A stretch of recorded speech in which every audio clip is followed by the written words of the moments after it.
30 juin 2016. Nous sommes sur le pont Osman Gazi en Turquie, quatrième plus long pont suspendu du monde. Il est 5 h du matin heure locale, et le quadruple champion du monde Supersport Kenan Süfolo, après 4 mois d'entraînement et quelques modifications sur la moto, s'apprête à battre un record de vitesse au guidon de la Kawasaki H2R. Pour l'occasion, il s'est fait faire un cuir sur mesure au cas où les pneus exploseraient. Le pilote s'élance, et 26 secondes plus tard, il atteint la vitesse de 400 km/h. Record battu.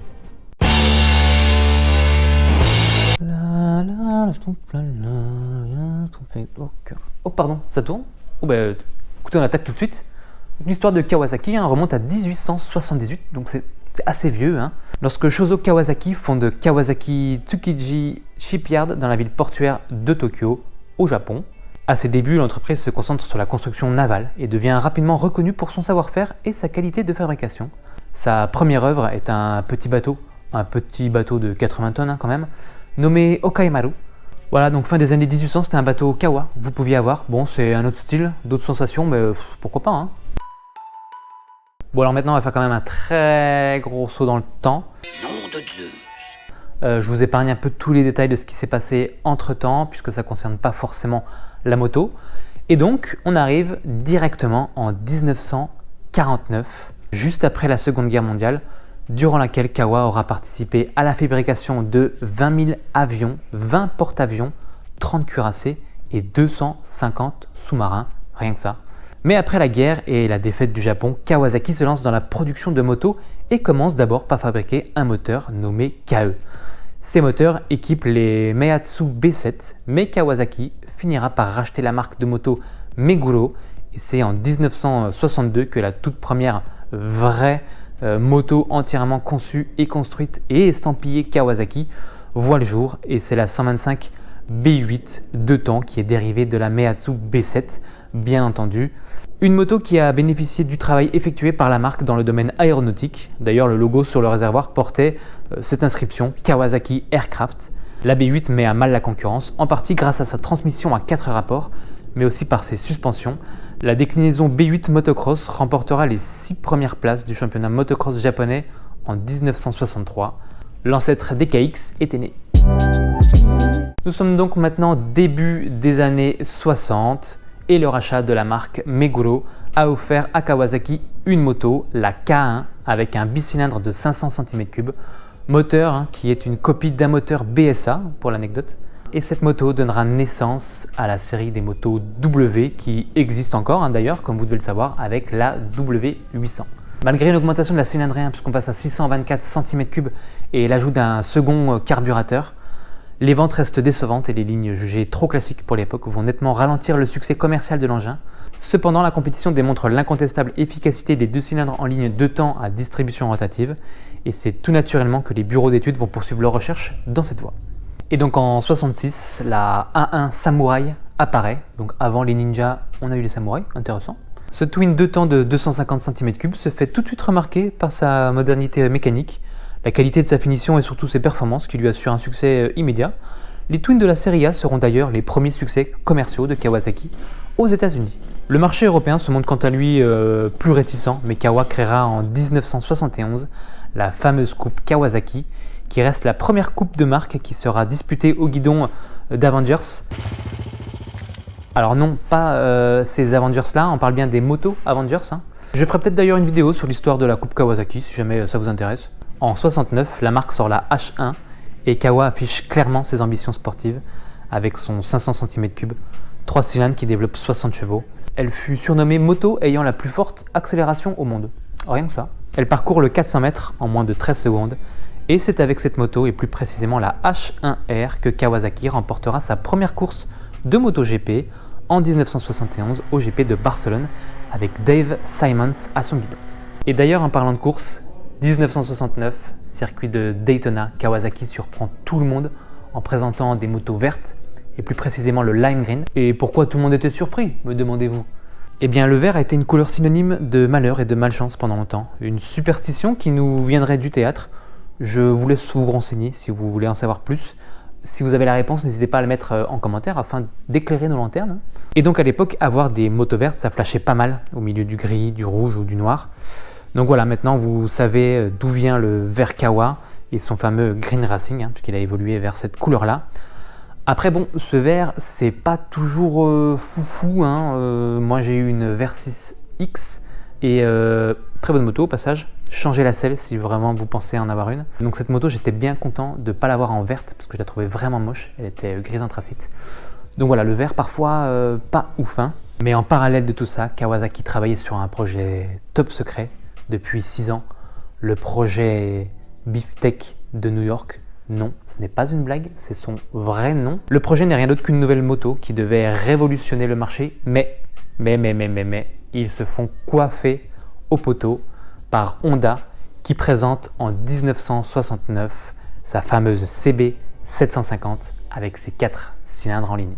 Kawasaki, un peu vexé, abandonne son projet 750 cm3 pour directement sortir une moto de 900 cm3 et on parle bien évidemment de la Z1, moteur 4 temps, double arbre à cam en tête, 4 sorties d'échappement, 80 chevaux, une Vmax à 190 km/h. Cette moto stupéfait tout le monde, les journalistes comme le grand public. Elle détrône instantanément la CB 750 et elle a même failli enterrer les motos anglaises et italiennes qui souffraient énormément de la concurrence japonaise. On l'a d'ailleurs un peu évoqué dans la vidéo Royal Enfield, donc si vous ne l'avez pas encore regardé, je vous invite fortement à aller la voir si ça vous intéresse. N'hésitez pas aussi à m'indiquer en commentaire quelle marque peut-être vous attendez le plus sur son histoire sur cette chaîne. Et surtout, s'il vous plaît, abonnez-vous. Grâce à cette moto, la saga Kawasaki est lancée et la marque devient un acteur sérieux sur le marché de la moto. Et durant les années 70, Kawasaki sortira la KL250 qui donnera naissance un peu plus tard à la KLR. 1973, la première KX apparaît et lancera une longue série de victoires en motocross avec plus de 720 victoires à ce jour. Et d'ailleurs, la KX a fêté ses 50 ans l'an dernier et en 1977 sortira la Z650 qui sera surnommé le Prince des Princes en écho à la Z1 qui avait été surnommé le Roi des Rois. C'était un peu considéré comme la moto ultime à l'époque. Donc là encore, Kawa tape fort, maniabilité d'une 500 avec les performances d'une 750. Ce modèle sera lui aussi un gros succès. On arrive maintenant dans les années 80 et Kawa nous sort une nouvelle dinguerie, à savoir la GPZ 900R Ninja. Kawa inaugure le refroidissement liquide, moteur 16 soupapes, 115 chevaux, elle peut atteindre les 241 km/h. Démonstration.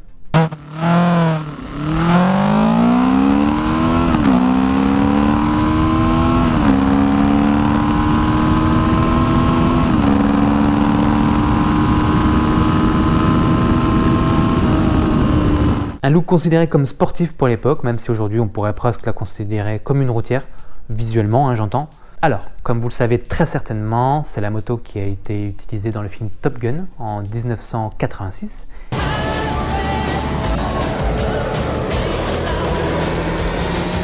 Et vu que je sais que vous adorez les petites anecdotes croustillantes, eh bien en voici une.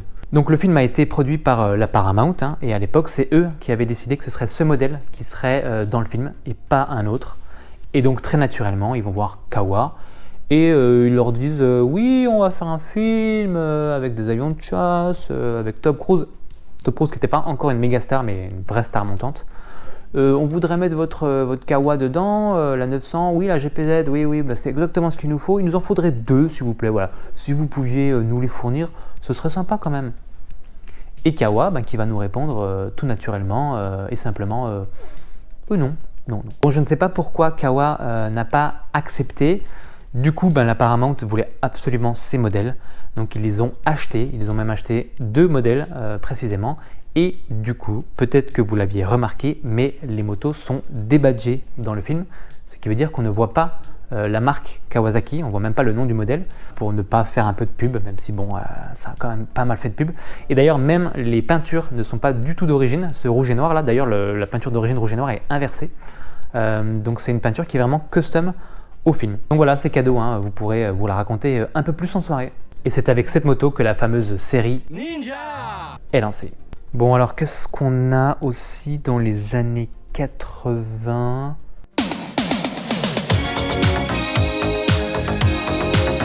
Alors, non, pas ça. Ah oui, une petite collaboration, une collab comme on dit dans le métier. J'imagine que vous connaissez Lamborghini. Et ben voilà, la Design 90, c'est une Kawa avec un skin Lamborghini. Ils prévoyaient d'en vendre une 50aine, ils en ont vendu 6.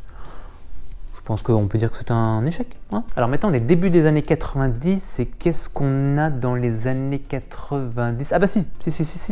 La ZZR 1100 qui sera déclinée en 600, 400 et 250.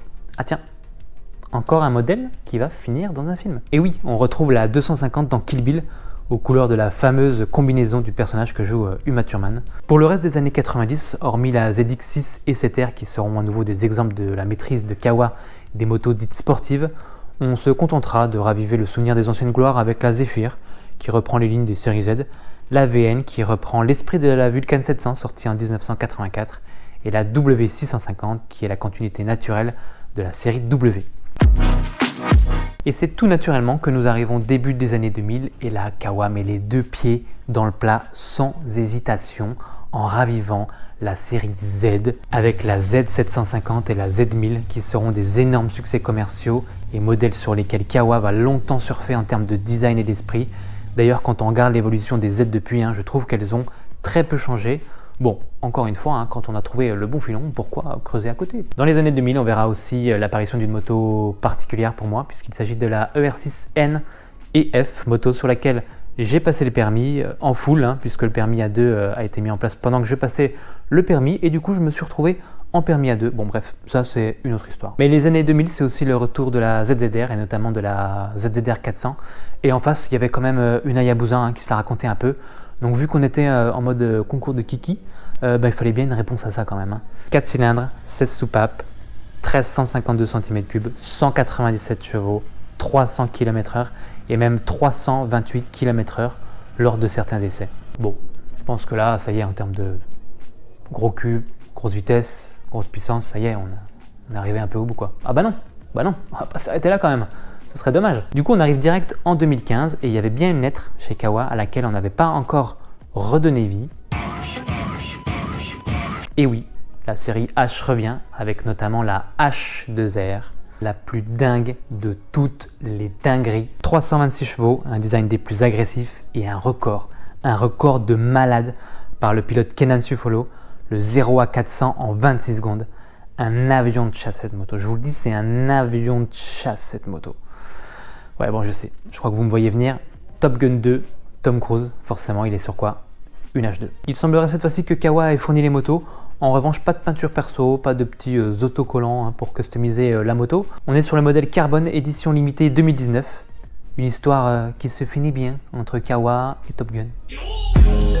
Et depuis, Kawasaki, c'est une gamme assez complète avec les Versys qui sont arrivés en 2007, la Vulcan qui est toujours au catalogue, les Z et notamment la Z650 RS que j'aime beaucoup, toutes les ZX ainsi que toutes les KX.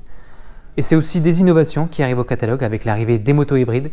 Je ne sais pas ce que ça donnera et seul l'avenir nous le dira. Donc voilà, c'est la fin de cet épisode. J'espère vraiment que vous avez apprécié. S'il vous plaît, abonnez-vous. Alors j'avais écrit, nous sommes moins de 1000 abonnés, mais on a passé les 1000 abonnés. Donc merci à vous vraiment. Mais abonnez-vous quand même, on se sentira moins seul. N'hésitez pas à nous dire en commentaire quel modèle vous a le plus plu ou le plus marqué, ou celui que vous possédez, que vous avez possédé. Peu importe, parlez-nous de Kawasaki. Merci aussi pour tous vos messages positifs sous chaque vidéo, ça fait chaud au cœur, vraiment, et ça me donne beaucoup de motivation pour continuer. Allez, on se retrouve bientôt pour une prochaine vidéo, et en attendant, ciao!